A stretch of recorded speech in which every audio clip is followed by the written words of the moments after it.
ഈ പോലീസ് ഉദ്യോഗസ്ഥന്മാർ ഒരു പ്രതിയെ അന്വേഷിക്കാൻ വരുമ്പോൾ ഈ കല്ലെടുത്തെറിഞ്ഞാൽ പ്രതി കൊടുങ്ങില്ലേ? വീണാ വിജയനെ കൊടുക്കുകയാണ് ചെയ്യുന്നവര്. തീർച്ചയായും ഈ MA ബേബിയുടെ ഒക്കെ ഒരു അവസ്ഥ ഒന്ന് ആലോചിച്ച് നോക്കി. എന്തിനു വേണ്ടി പുള്ളി ഡൽഹിയിൽ അറസ്റ്റ് വരിച്ചത്? ശബരിമല സേവാ സംഘങ്ങളുണ്ടല്ലോ ധാരാളം, അവർ 2 ബസ്സിട്ട് തന്നാൽ നമ്മൾ പമ്പ നിലയ്ക്കൽ ഓടിച്ചുകൊണ്ടിരിക്കാം. അപ്പോൾ അവർ വാടകയ്ക്ക് എടുത്ത് തരാൻ ചിലപ്പോൾ തയ്യാറാവും. അതെ, പഴയ നമ്മുടെ തിരുവനന്തപുരം കോർപ്പറേഷൻ മേയർ കാരണം ഒരു ചെറുപ്പക്കാരൻ KSRTCയിലെ ജോലി. അതെ അതെ അതെ അതെ ഞാൻ മേയറാണെന്ന് അറിഞ്ഞൂടെ എന്ന് ചോദിച്ചപ്പോൾ ആ ഡ്രൈവർ ചോദിച്ചിട്ട് അത് അങ്ങനെയാണെങ്കിൽ എനിക്ക് ഞാൻ ജോലി ചെയ്ത പൈസ വാങ്ങിച്ചത്.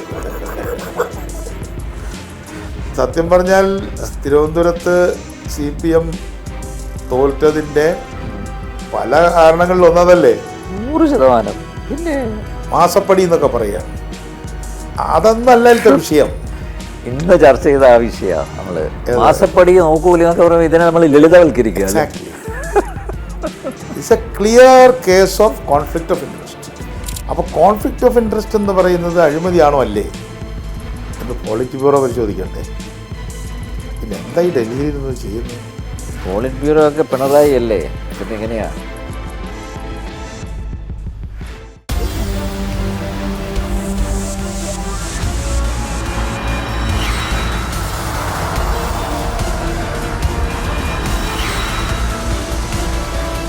കേരളത്തിൻ്റെ ഗതാഗത വകുപ്പ് മന്ത്രി CP ജോണാണ് ഇന്ന് മറുപടിയിലെ അതിഥി. അദ്ദേഹത്തെ സ്നേഹാദരങ്ങളോടെ സ്വാഗതം ചെയ്യുന്നു. നമസ്കാരം നമ്പ്യാർ.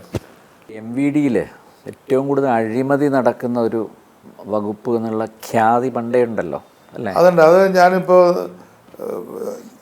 ചോദിച്ചത് നന്നായി. എനിക്ക് ഈ കൈക്കൂലി വാങ്ങുന്നവരോടും കൊടുക്കുന്നവരോടും പറയാനുള്ള ഇനി കൊടുക്കണ്ട, കാര്യം നടക്കണ്ടേ? അതിന് കൈക്കൂലി കൊടുത്തോണ്ട് വിശേഷമൊന്നുമില്ല. ഇപ്പം നമ്മളത് അയവേറിയൊരു സമീപനം എടുക്കുക. ഇതിങ്ങനെ മുറുക്കി വയ്ക്കുമ്പോഴാണല്ലോ കിട്ടണം കിട്ടണം എന്ന് പറയുന്നത്. നമുക്കൊരു നോംസ് ഉണ്ടാക്കിയിട്ട് ആൾക്കാർക്ക് കൊടുക്കാം. അല്ലാതെ ഞാൻ കേൾക്കുന്നുണ്ട് പലരും ഇങ്ങനെ കൈക്കൂലി കൊടുക്കുന്നു. എന്തിനാ അവർ കൊടുക്കണേ? അവർ കൊടുക്കണ്ട, കുറച്ച് നാളൊന്ന് കൊടുക്കാതിരുന്ന് നോക്കൂ, ഒരു പ്രശ്നമില്ല. എന്തായാലും ഞാനതിനെ പ്രോത്സാഹിപ്പിക്കില്ല. നമ്മുടെ ഗവൺമെൻറ് അതിനെ പ്രോത്സാഹിപ്പിക്കുന്നില്ല. അഴിമതി മുക്തമാക്കും എന്നൊന്നും ഞാനിപ്പോൾ പറയുന്നില്ല. എവിടെയെങ്കിലും എന്തെങ്കിലുമൊക്കെ ഉണ്ടെങ്കിലോ, പക്ഷേ നമ്മുടെ അജണ്ടയല്ല. ഇപ്പോൾ ഒരാളെ കണ്ട് ഇന്നയാളെ കണ്ട് ഇത്ര രൂപ കൊടുത്താൽ ഇന്നത് കിട്ടും. Nothing doing. ഞാൻ ഉറപ്പായിട്ട് പറയുകയാണ്, അങ്ങനെ എന്തെങ്കിലും ഞാൻ അറിഞ്ഞാൽ, എൻ്റെ കയ്യിൽ വിവരം കിട്ടിയാൽ അത് ചെയ്തോളെ സസ്പെൻഡ് ചെയ്യും. ഒരിളക്കി പ്രതീക്ഷ ഉണ്ടാവോ? മൊത്തത്തിൽ ഒരു ബഹളത്തിനും ഇല്ല. ബഹളത്തിനില്ല. ജോലി കാര്യങ്ങൾ ചെയ്യല്ലോ. എന്തായാലും പഠിച്ചു അല്ലേ ഒരുവിധം കാര്യങ്ങളൊക്കെ? ഇനി ആഴത്തിൽ പഠിക്കേണ്ട ഒരു വിഷയമാണത്. വളരെ ട്രാൻസ്പോർട്ടേഷൻ എന്ന് പറഞ്ഞാൽ ചെറിയൊരു സയൻസ് അല്ല, വല്ലാത്തൊരു വിഷയമാണത്. അപ്പോൾ അത് എനിക്കൊരു ചാലഞ്ചാണ്. ഞാൻ വേണ്ടത്ര മറ്റ് പല വിഷയങ്ങളും പ്ലാനിംഗ് ബോർഡിൽ കൈകാര്യം ചെയ്ത് അത്ര ട്രാൻസ്പോർട്ടേഷൻ ചെയ്തിട്ടില്ല. എനിക്കൊന്നും അറിയില്ല എന്നല്ല പറയണത്. പക്ഷേ ഇപ്പോൾ ഒരു 2 ആഴ്ചത്തെ കോച്ചിങ് ആയല്ലോ. ഈ വാഹനങ്ങളുടെ മോഡിഫിക്കേഷൻ മുഖ്യമന്ത്രി അതെ ഒരു വലിയ പ്രതീക്ഷയിലാണ് യുവജനങ്ങൾ. അത് യുവജനങ്ങളുടെ പ്രതീക്ഷ നമ്മൾ നിരാശരാക്കില്ല എന്ന് പറഞ്ഞിട്ട് അതെ ഈ പുറത്തേക്ക് ശബ്ദം ഉണ്ടാക്കുന്ന പരിപാടി പറ്റില്ല. അത് പിടിച്ചേ പറ്റൂ കേട്ടോ. അകത്ത് മതി. ഈ പറന്ന് നടക്കുന്നവരുണ്ടല്ലോ അവരെ പുറത്തേക്ക് ഒരു മൈക്ക് വയ്ക്കേണ്ട ആവശ്യം എന്താ? അതിൻ്റെ ആവശ്യമില്ല. അതാണ് എൻ്റെ അഭിപ്രായം. അതിൻ്റെ ഒരു നോംസ് ഇപ്പോൾ വരും. പിന്നെ ഇപ്പോൾ ഈ പെയിൻറ്റ് മാറ്റി അടിക്കുക, അതെ അതെ അതൊക്കെ നമുക്ക് ആലോചിക്കാം. പല ചിത്രം വരയ്ക്കുമോ, ഒരു സാമാന്യമായ ചിത്രങ്ങൾ ഒക്കെ വരച്ചോട്ടെ. അത് ഞാനിപ്പോൾ അനുവാദം കൊടുക്കുകയല്ല കേട്ടോ.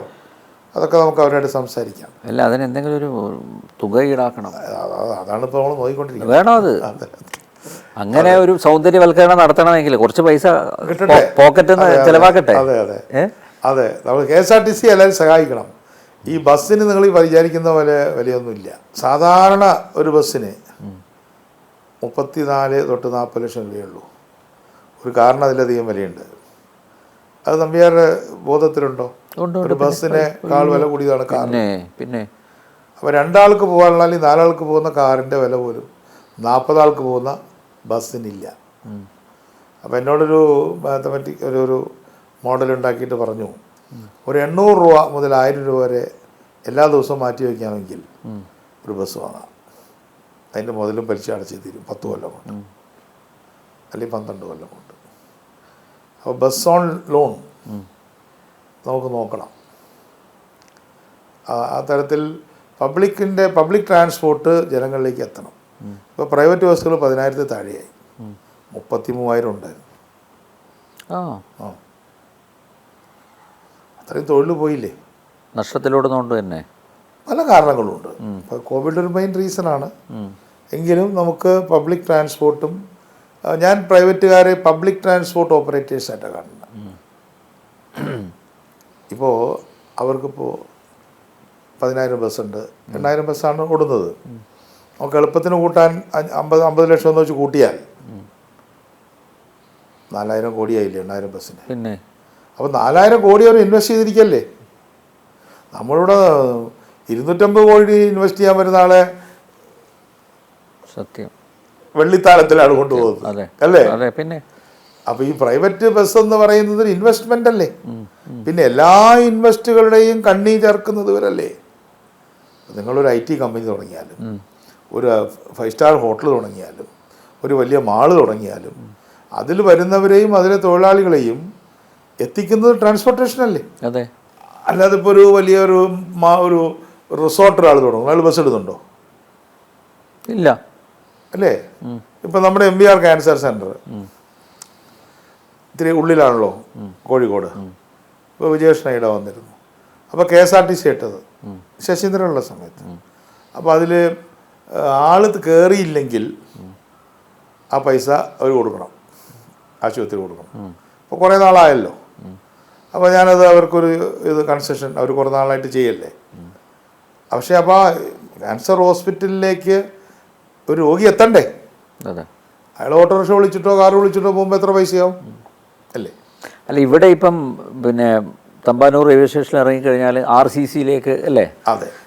അവർക്ക് എന്താ റിഡ്യൂസ്ഡ് റേറ്റ് ആണോ?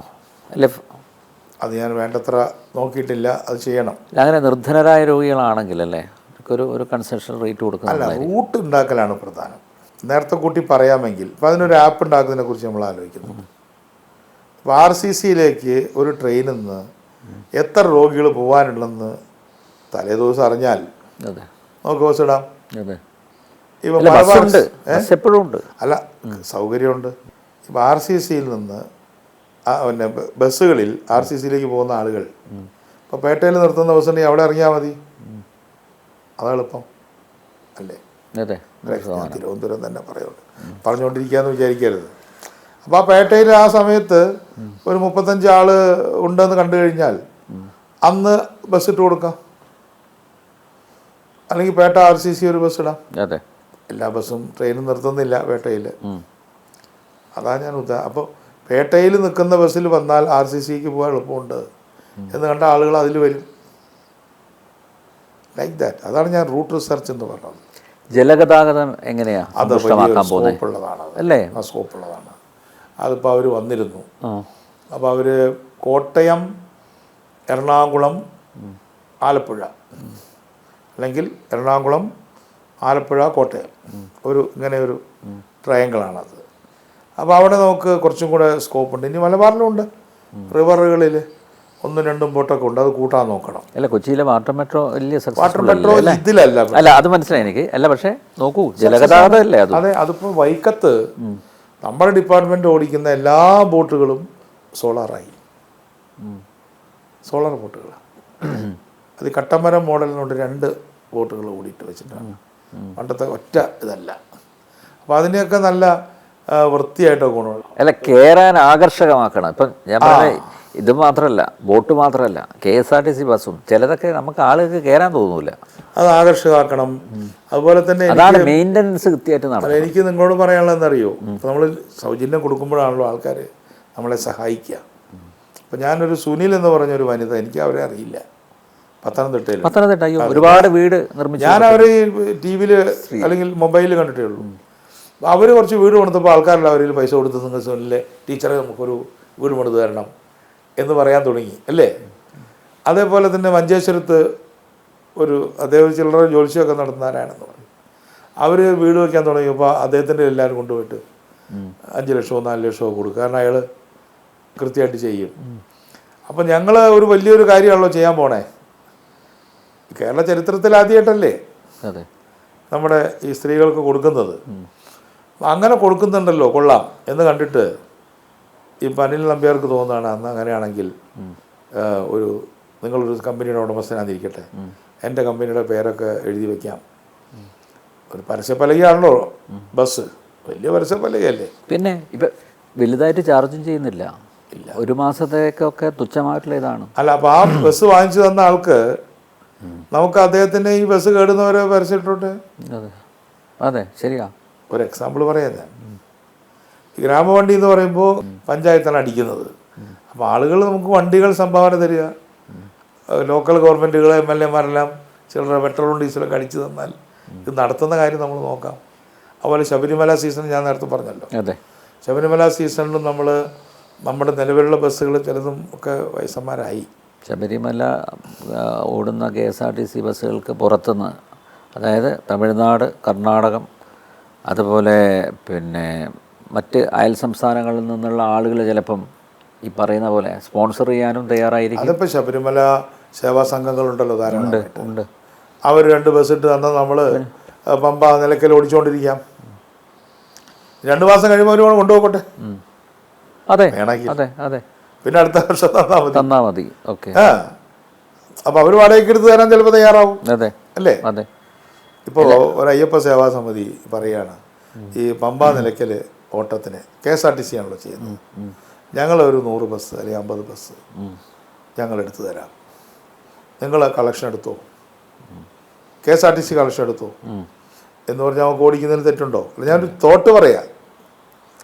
8 മാസം എന്ന് പറഞ്ഞാൽ ആളുകൾ കിടന്ന് കഷ്ടപ്പെടുകയല്ലേ ബസ്സില്ലാതെ. അപ്പോൾ അതിൽ ഇരുന്ന് കൊണ്ട് പോയാൽ മതി, തിക്കി കയറി ഒന്നും പോണ്ട. അല്ലേ, കുത്തി നിറച്ച് ആ ആളുകൾ എന്തിനാ ഇങ്ങനെ. അത് മാത്രമല്ല, ഈ അയ്യപ്പ ഭക്തരെ പിഴിയുന്ന ഒരു അതൊന്നും നമ്മൾ സമീപനം എന്നൊക്കെ എപ്പോഴുള്ള ആക്ഷേപമാണത്. നെവർ. നമ്മൾ കൂടുതൽ ഫെസിലിറ്റീസ് കൊടുക്കുക. അവർ ഈ വണ്ടിയിൽ ഡീസൽ അടിച്ചിട്ടല്ലേ വരുന്നത്, ആ പൈസയൊക്കെ നമുക്ക് കിട്ടിയില്ലേ. ഇനി അങ്ങനെ കണക്ക് നോക്കിയാൽ ഇപ്പോൾ കർണാടകത്തുനിന്നോ ഇനി കൊണ്ട് കണ്ണൂരിന്നോ നിങ്ങളുടെ നാട്ടിൽ നിന്ന് ഒരാളൊരു കാറിൽ ഇവിടം വരെ ഓടിക്കുമ്പോൾ അടിച്ച പെട്രോളിൻ്റെ പകുതി പൈസ നമുക്ക് കിട്ടിയില്ലേ. പിന്നെ ടാക്സിൻ്റെ പകുതി കേന്ദ്രത്തിനും കിട്ടി. അപ്പോൾ അതുകൊണ്ട് നമുക്ക് അത് ഷെയർ ചെയ്യാം. കേന്ദ്രത്തിൽ നിന്ന് ഈ ബസ്സുകൾ വരുന്നില്ലേ? ഈ ബസ്സുകളുണ്ട്. PM-ൻ്റെ ഒരു ഈ ബസ് പരിപാടിയുണ്ട്. നല്ലതല്ലേ അത്? അത് ജനറലി നല്ലതാണത്. പക്ഷേ അത് ഞാനിപ്പോൾ ഇത്രയും ദിവസമല്ലേ ആയിട്ടുള്ളൂ. ഞാൻ ഡൽഹിയിലൊന്ന് പോകുന്നുണ്ട്. കേന്ദ്രം ഒരു പ്രത്യേക രീതിയിലാണ് അത് ചെയ്യുന്നത്, ഓപ്പറേറ്റേഴ്സിനെയൊക്കെ വെച്ചിട്ട്. അത് പലരും പല കാര്യങ്ങൾ പറയുന്നുണ്ട്. എങ്കിലും അതൊന്ന് പഠിച്ചിട്ട് കേന്ദ്ര ഗവൺമെൻറ് നമുക്ക് തരുന്ന കാര്യങ്ങളൊക്കെ നമുക്ക് നമ്മുടെ റേറ്റ് അല്ലേ, അത് മേടിക്കാം. പഴയ നമ്മുടെ തിരുവനന്തപുരം കോർപ്പറേഷൻ മേയർ കാരണം ഒരു ചെറുപ്പക്കാരന് KSRTCയിലെ ജോലി. അതെ അതെ അതെ അതെ. അവൻ്റെ ഒരു ആഗ്രഹം ഒരു ദിവസമെങ്കിലും ഒന്ന് KSRTCയിൽ വളയാൻ പിടിക്കുക എന്നുള്ളതാണ്. നോക്കാം. പല വേദികളിലായിട്ട് ഉന്നയിക്കുകയാണ്. മന്ത്രിയുടെ ശ്രദ്ധയിൽ പെട്ടുകയാണ്. ശ്രദ്ധയപ്പെട്ടു. അത് പിറ്റത്തെ മെയ് ദിനത്തിന്, ഒരു ഏപ്രിൽ മാസത്തിലാണ് സംഭവിച്ചത് എനിക്ക് തോന്നുന്നത്. ആ മെയ് ദിനത്തിന് ഞാനിപ്പോൾ മന്ത്രിയായത് ഇപ്പോഴല്ലേ. അതെ. ആ മെയ് ദിനത്തിൽ നമ്മുടെ CMB ഓഫീസിൽ നടന്ന മെയ് ദിനാഘോഷത്തിലെ പ്രധാനപ്പെട്ട ഒരു അതിഥിയായിട്ട് വന്നത് ആ കുട്ടിയാണ്. കാരണം വേറൊന്നും കൊണ്ടല്ല, ഒരു തൊഴിലാളി തെറ്റ് ചെയ്യും, എല്ലാ മനുഷ്യരും തെറ്റ് ചെയ്യില്ലേ, മുതലാളിയും തെറ്റ് ചെയ്യുന്നില്ലേ. അപ്പം ആ തൊഴിലാളി തെറ്റ് ചെയ്താൽ നിയമാനുസൃതമായ വഴികളുണ്ട് ആ തൊഴിലാളി ശിക്ഷിക്കാൻ. അപ്പോൾ നിയമാനുസൃതമല്ലാത്ത തരത്തിൽ ഒരു തമ്പരാങ്കളി പറ്റില്ല എന്നാണ് ഞാൻ അന്ന് മെയ് ദിനത്തിൽ പറഞ്ഞത്. മെയ് ദിനത്തിൽ ജനങ്ങൾ തൊഴിലാളികൾ പൊരുതിയത് എന്തിനാ? മാന്യമായ ജോലിക്ക് വേണ്ടിയാണ്. അപ്പോൾ ആ കുട്ടി അന്ന് മേയറോട് പറഞ്ഞല്ലോ, ഞാൻ മേയറാണെന്ന് അറിഞ്ഞൂടെ എന്ന് ചോദിച്ചപ്പോൾ ആ ഡ്രൈവർ ചോദിച്ച്, അത് അങ്ങനെയാണെങ്കിൽ എനിക്ക് ഞാൻ ജോലി ചെയ്ത പൈസ വാങ്ങിച്ചത്. ഒരു രസികം കൂടിയാ. അതെ. അപ്പോൾ ഇവിടെ സത്യം പറഞ്ഞാൽ തിരുവനന്തപുരത്ത് CPM തോൽറ്റതിൻ്റെ പല കാരണങ്ങളിൽ ഒന്നതല്ലേ. 100%. പിന്നെ അപ്പോൾ ആ കുട്ടി എന്നെ വന്ന് കണ്ടിരുന്നു, എനിക്കറിയാം. അത് പരിശോധിക്കാം. ഞാനിപ്പോൾ ഇങ്ങനെ ഒരു ചർച്ചയിൽ പറയുന്നത് ശരിയല്ലല്ലോ. Let see. എങ്ങനെയുണ്ട് പൊതുവെ നമ്മുടെ രാഷ്ട്രീയം? പ്രതിപക്ഷം വീക്കായല്ലോ. പ്രതിപക്ഷം 38% എന്നെക്കാളും താഴെയല്ല നിൽക്കുന്നത്. ഈ അസംബ്ലി തെരഞ്ഞെടുപ്പുകളിൽ നമ്മുടെ ആര്യാടൻ ഷൗക്കത്തിൻ്റെ പ്രസംഗം നമുക്കറിയുന്ന വസ്തുതകളാണെങ്കിലും അതൊന്ന് കൂട്ടിച്ചേർത്ത് കോർത്തിണക്കി പറഞ്ഞപ്പോൾ ഒരിക്കലും ഇടതുപക്ഷ ജനാധിപത്യ മുന്നണി രൂപീകരിക്കപ്പെട്ട 82 മുതൽ അസംബ്ലി തെരഞ്ഞെടുപ്പിൽ ഇടതുമുന്നണി 40% താഴെ പോയിട്ടില്ല. അപ്പോൾ 46% കിട്ടിയ അതേ മുന്നണിയാണ്. എന്നാലും പിന്നെ പോയിട്ടൊന്നുമില്ലല്ലോ. ഞങ്ങളുടെ കൂടെ നിന്നാണല്ലോ പോയത്. ഞങ്ങളുടെ കൂടെ നിന്ന് 2 ആൾ പോയല്ലോ. KM മാണിയുടെ പാർട്ടിയും അദ്ദേഹം ജോസ് കെ മാണിയുടെ പാർട്ടിയും RJDയും പോയല്ലോ. അപ്പോൾ ഞങ്ങൾക്കാണ് ലോസ് ഉണ്ടായിട്ടുള്ളത്. 2016 ഞങ്ങൾ മത്സരിച്ച മുന്നണിയിൽ നിന്നും ലോസ് ഉണ്ടായത് UDFനാണ്. പക്ഷേ UDF അടിച്ച് കയറിയില്ലേ, LDF താഴെ പോയില്ലേ. അപ്പോൾ അത് LDFൻ്റെ ഒരു വലിയ പതനം തന്നെയാണ്, സംശയമൊന്നുമില്ല കാര്യത്തിൽ. അതിനിടയിൽ LDFൻ്റെ 3 സീറ്റുകൾ തോൽപ്പിച്ചുകൊണ്ടാണ് BJP വന്നത്.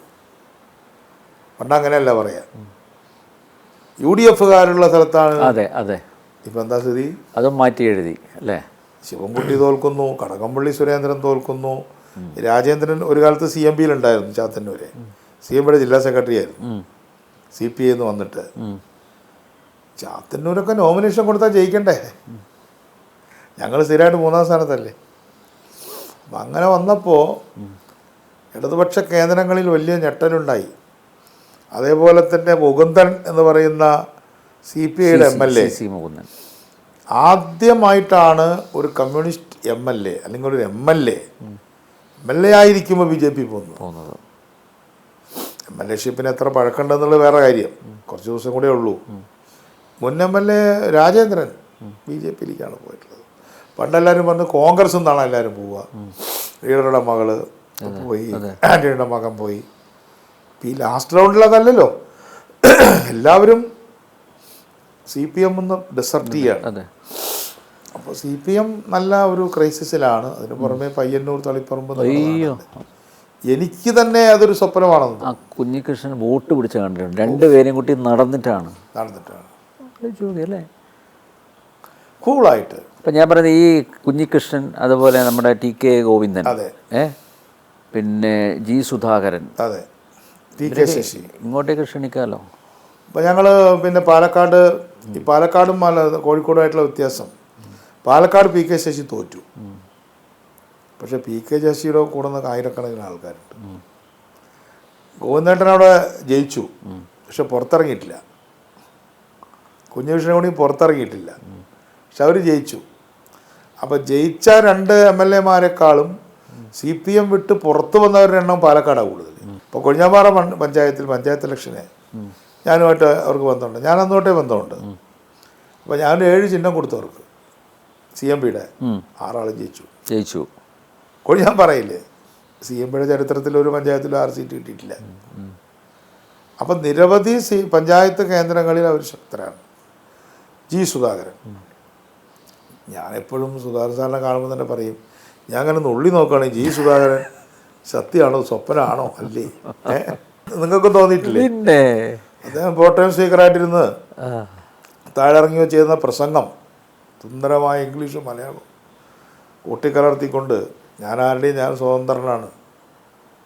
CPM-ൻ്റെ മുഖത്തടിച്ച അടിയാണ് സുധാകരൻ്റെ വിജയം. പിന്നെ സുധാകരൻ, TK ഗോവിന്ദൻ, കുഞ്ഞികൃഷ്ണൻ തുടങ്ങിയിട്ടുള്ള ആൾ ജയിച്ചു വരികയാണ്, നിസ്സാര കാര്യമല്ല. അപ്പോൾ CPM-ന് എന്തോ പറ്റിയിട്ടുണ്ട്.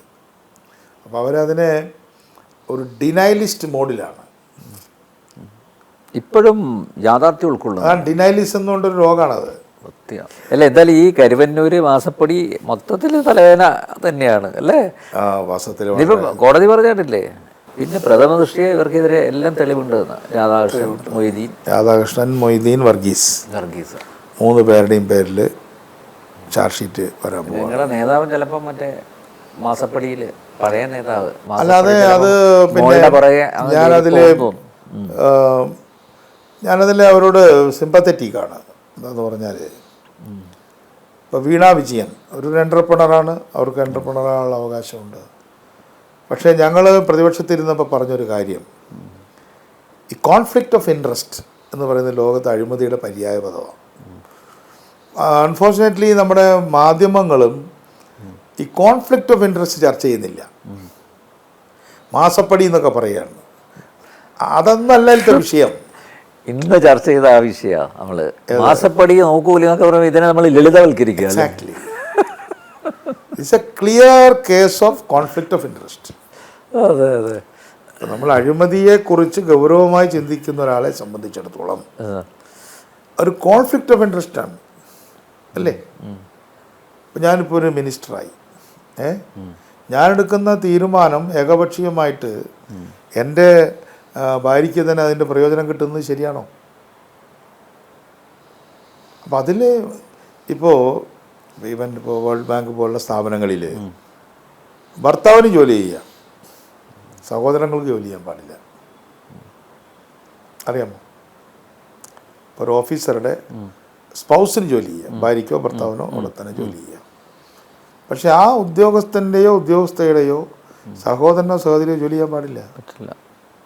സത്യത്തിൽ കേൾക്കുമ്പോൾ നമുക്ക് അത് ചെയ്യാൻ തോന്നും. അപ്പോൾ ലോകത്തുള്ള പ്രധാനപ്പെട്ട സ്ഥാപനങ്ങളൊന്നും എല്ലാം തന്നെ അവർ കോൺഫ്ലിക്റ്റ് ഓഫ് ഇൻട്രസ്റ്റ് ടെസ്റ്റ് ചെയ്യും. നമ്മൾ ഡിസിഷൻ എടുക്കുമ്പോൾ അതിൽ കോൺഫ്ലിക്റ്റ് ഓഫ് ഇൻട്രസ്റ്റ് ഉണ്ടോ എന്ന് നോക്കും.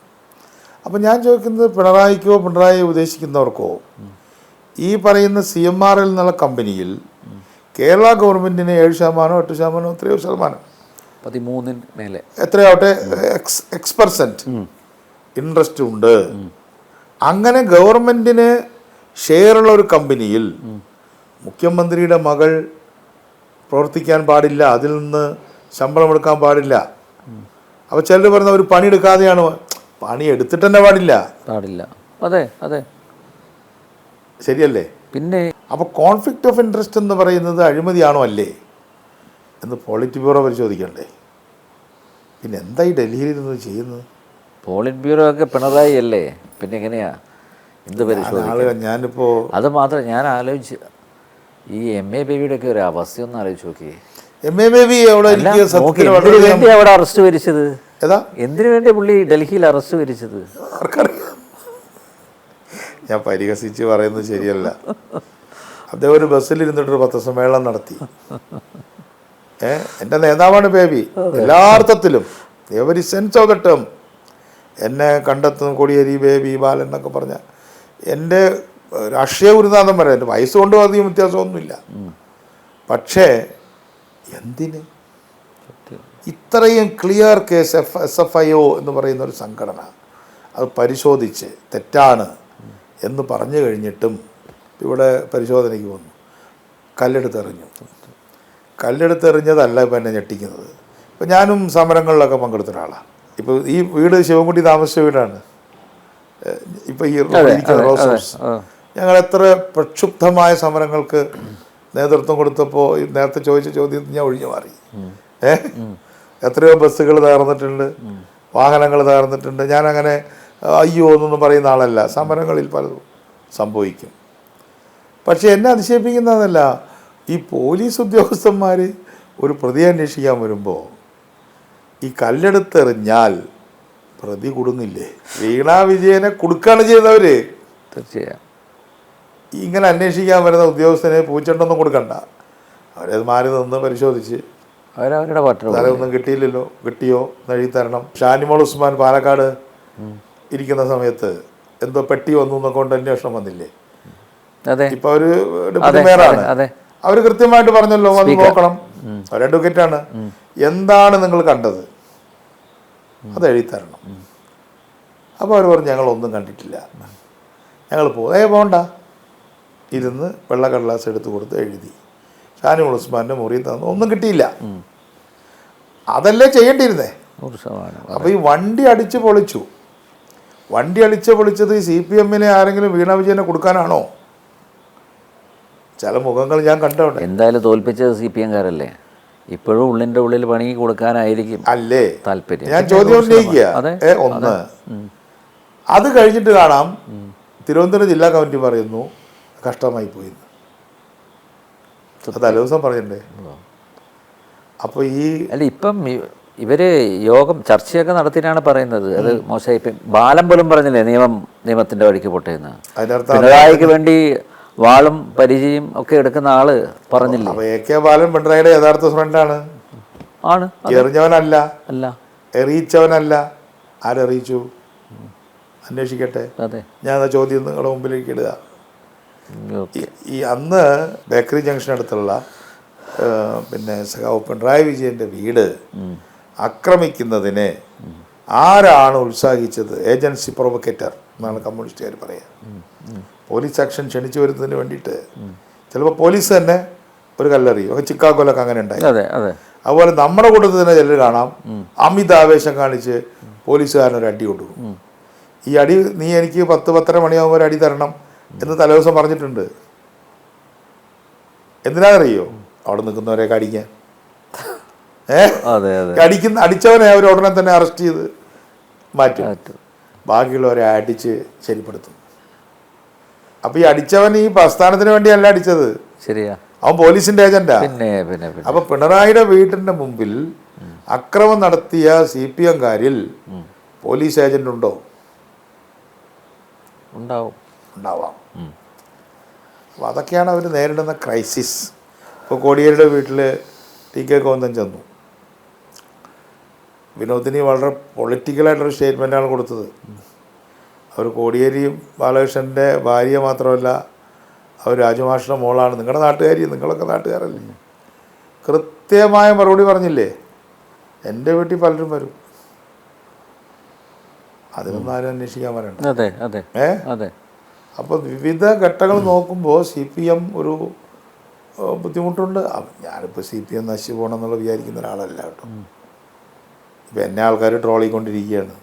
ഇത് അവസാനത്തെ കമ്മ്യൂണിസ്റ്റ് മന്ത്രി. അല്ല, അതിൽ പോസിറ്റീവ് ഉണ്ട് നെഗറ്റീവ് ഉണ്ട്. ഞാനിപ്പോൾ അതിലൊന്നും അഭിരമിക്കാനില്ല. ഈ റൈറ്റ് വിങ് അങ്ങനെ ശക്തിപ്പെടുകയല്ലേ ലോകത്തെല്ലായിടത്തും. അപ്പോൾ കേരളത്തിൽ ലെഫ്റ്റ് വിങ് പുറകോട്ട് പോവുക, ഇന്ത്യയിൽ പുറകോട്ട് പോവുക. ഈ പുറകോട്ട് പോയി CMP മാത്രമേ ഒരു മന്ത്രിയുള്ളൂ എന്നുള്ളിടത്തേക്ക് എത്തി എന്ന് പറഞ്ഞാൽ അത് CMPയുടെ ഒരു ഗെയിമായിട്ടല്ല ഞാൻ കാണുന്നത്. ഇന്ത്യയിലെ ഇടതുപക്ഷ പ്രസ്ഥാനത്തിൻ്റെ തകർച്ചയുടെ ഒരു ഭാഗമായിട്ടല്ല. ഞങ്ങളിതാ വലുതായി എന്നല്ല, ഞങ്ങൾ ഭയങ്കരമായിട്ട് വലുതായിട്ടൊന്നുമില്ല. ബംഗാളിൽ ഒരു സീറ്റാണ് കിട്ടിയത്. സത്യം, ഒരു സീറ്റ്. ഞാൻ ബംഗാളിൽ എല്ലാ ഇലക്ഷനും പോകും. നമ്മുടെ സൈഫുദ്ദീൻ ചൗധരിയുടെ പാർട്ടിയുടെ സ്ഥാനാർത്ഥികളുണ്ടാവും. ഒന്നുമില്ല, എന്നാലും അവർ പാവങ്ങൾ, അവർ എല്ലാ ദിവസവും എല്ലാ ഇലക്ഷനും എല്ലാ ദിവസവും ഒരു പ്രചരണ പരിപാടികളുണ്ട്. അപ്പം എന്നെ വിളിക്കും. യൂസ് ടു പോകും. എന്തായാലും അനിൽ നമ്പ്യാർ കുറേ നേരം സംസാരിച്ചു വളരെ കാലത്തിന് ശേഷം. അപ്പോൾ എല്ലാ ആശംസകളും. അപ്പോൾ എല്ലാവരോടും എനിക്ക് പറയാനുള്ളത് KSRTCയെ സഹായിക്കണം, അതിനുള്ള കുറ്റങ്ങൾ ചൂണ്ടിക്കാട്ടണം. പിന്നെ ട്രേഡ് യൂണിയൻസിനോടും പറയാനുള്ളത് വിമർശനാത്മകമായി നിൽക്കുന്നവരോട് ഒരു അസഹിഷ്ണുതയില്ല. ഏത് ട്രേഡ് യൂണിയൻ നേതാവിനും വലിയ അപ്പോയിൻമെൻ്റ് ഒന്നും എടുക്കാതെ എനി ടൈം അവർക്ക് എൻ്റെ ഓഫീസിലേക്ക് വരാം. ഓക്കെ, അപ്പം thank you very much. Thank you.